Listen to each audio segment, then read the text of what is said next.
The first precondition of this course, and of any type of writing, is do not get a sense of unearned guilt. If you have difficulty with writing, do not conclude that there is something wrong with you. Writing should never be a test of self-esteem.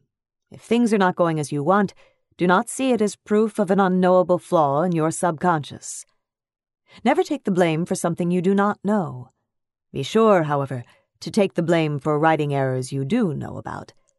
That much is open to your conscious mind and pertains to how carefully you edit. If you tell yourself you are guilty for not writing brilliant sentences within 5 minutes, that stops your subconscious and leads to a host of writing problems. Writing is not an index of psychological health. Overconscientiousness is one reason a person might aspire to something too ambitious and then blame himself if it does not come easily. If you do have any guilt, earned or unearned, that is between you and your psychologist. When you sit down to write, however, you must regard yourself as perfect, omniscient, and omnipotent. Of course, you are not omniscient and omnipotent. No human skill, if at all interesting, can be perfect every time. Properly, therefore, you should feel that you have the capacity to write well, but that it is difficult, and you should not want an easy job. You do not want to be a hack, and therefore you should take all the trouble and have all the patience that writing requires. Do not conclude, at the first difficulty, that you are hopeless. This is the sense in which you must feel omniscient and omnipotent. Not that everything you write will automatically be perfect, but that you have the capacity to make your work what you want to make it. This leads to a second point.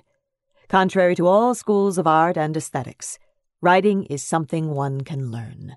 There is no mystery about it.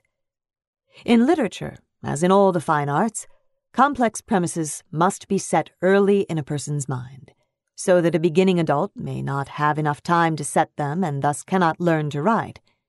Even these premises can be learned, theoretically, but the person would have to acquire them on his own. So I am inclined to say that fiction writing, and the fine arts in general, cannot be taught. Much of the technical skill involved can be, but not the essence.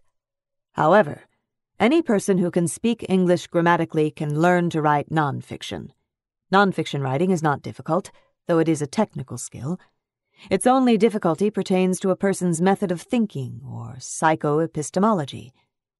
What you need for nonfiction writing is what you need for life in general, an orderly method of thinking. If you have problems in this regard, they will slow you down, in both realms.